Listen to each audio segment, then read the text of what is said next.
ഇതെന്താണ് ഇത്ര ശുഷ്കാന്തിയോട് നോക്കുന്നതെന്ന് നിങ്ങൾ വിചാരിക്കുന്നുണ്ടാവില്ലേ? അപ്പോൾ ഈ വീഡിയോ സ്കിപ്പ് ചെയ്യാതെ മുഴുവനായിട്ടും കണ്ടാൽ നിങ്ങൾക്ക് ലാസ്റ്റ് ആകുമ്പോൾ മനസ്സിലാവും എന്താണെന്നുള്ള കാര്യം.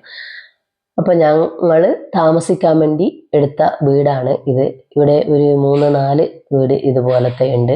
നമ്മളെ റെയിൽവേ സ്റ്റേഷനിലും ഒരു 200 മീറ്റർ നടക്കാനേ ഉള്ളൂ ഇവിടത്തേക്ക്, റൂമിലേക്ക്. അപ്പം ഇവിടെ അടുത്ത് തന്നെയാണ് അമ്പലവും. ഏകദേശം ഒരു 600 മീറ്റർ നടക്കാൻ അമ്പലത്തിലേക്കുണ്ട്.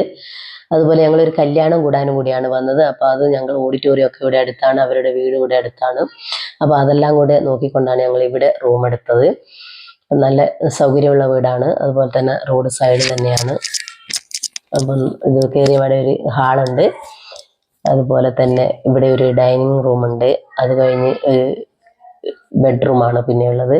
അപ്പം 2 ബെഡ്റൂമാണുള്ളത്.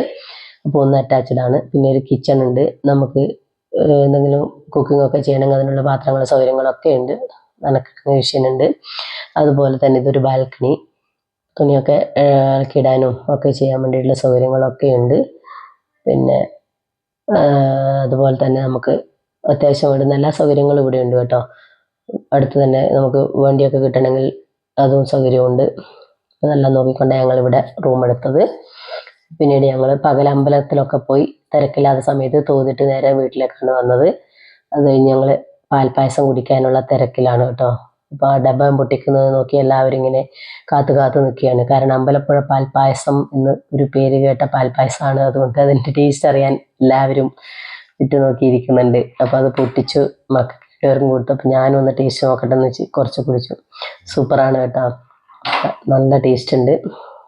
എല്ലാവരും പായസം മേടിക്കും. അമ്പലത്തിൽ പോയി കഴിഞ്ഞാൽ ഞങ്ങളതൊക്കെ കുഴിച്ച് രാത്രി ഫ്രഷായിട്ട് അമ്പലത്തിലേക്ക് പോയി. രാവിലെ ഞങ്ങൾ പോയത് പടിഞ്ഞാറ് നടവഴിയാണ്. ഇപ്പോൾ കിഴക്കേ നടവഴിയാണ് കയറിയത്. ഇപ്പോൾ കിഴക്കേ നടവഴി കയറുമ്പോൾ ചുറ്റും നിറച്ചും പിന്നെ ചന്തകളൊക്കെ ഉണ്ട്. അതുപോലെ തന്നെ ആനേനെ ഇവിടെ റെഡിയാക്കി നിർത്തിയിട്ടുണ്ട്. രാത്രി ഉത്സവമുണ്ട്. അപ്പം ചുറ്റും ലൈറ്റുകളായിട്ട് അലങ്കരിച്ചിട്ടുണ്ട്. നല്ല ഭംഗിയാണ് കാണാൻ വേണ്ടിയിട്ട്. അപ്പോൾ ഞങ്ങൾ ചുറ്റിക്കറങ്ങി വരുമ്പോഴത്തേനും ഇതെന്താണെന്ന് ഒരു പിടുത്തവുമില്ല. എല്ലാവരും കൂടിയിരുന്ന് പൂക്കളം ഇടുന്നുണ്ട്. നടുക്ക് വിളക്ക് വെച്ചിട്ട് വിളക്കിൽ നിറച്ച് നെയ്യും തിരിയൊക്കെ ഇട്ട് വെച്ചിട്ടുണ്ട്. ഞങ്ങൾക്ക് എന്താണെന്ന് അറിയത്തില്ല. അതുകൊണ്ട് ഞാൻ ചോദിച്ചു ഇതെന്താണ് സംഭവം എന്നുള്ളത്. അപ്പോൾ അവർ പറഞ്ഞു ഇത് 12 നമ്മൾ കളഭോത്സവം നടക്കുന്ന ദിവസം 12 വിളക്ക് കത്തിക്കുന്ന പറഞ്ഞ്. ഉത്സവം നടക്കുന്ന സമയത്ത് നിറച്ച് നെയ്യ് ഒഴിച്ച് തിരിയൊക്കെ ഇട്ട് കത്തിച്ച് നിറച്ചും പൂക്കളം ഇട്ട് തീർന്നൊന്നുമില്ല കേട്ടോ, ഇട്ടുകൊണ്ടേ ഇരിക്കുന്ന അത്ര ഓരോ ആൾക്കാരും. അപ്പോൾ ഇതാണ് ഞാൻ നോക്കിക്കൊണ്ടിരുന്നത്. ഇപ്പം നിങ്ങൾക്ക് പിടികിട്ടി കാണുമല്ലോ.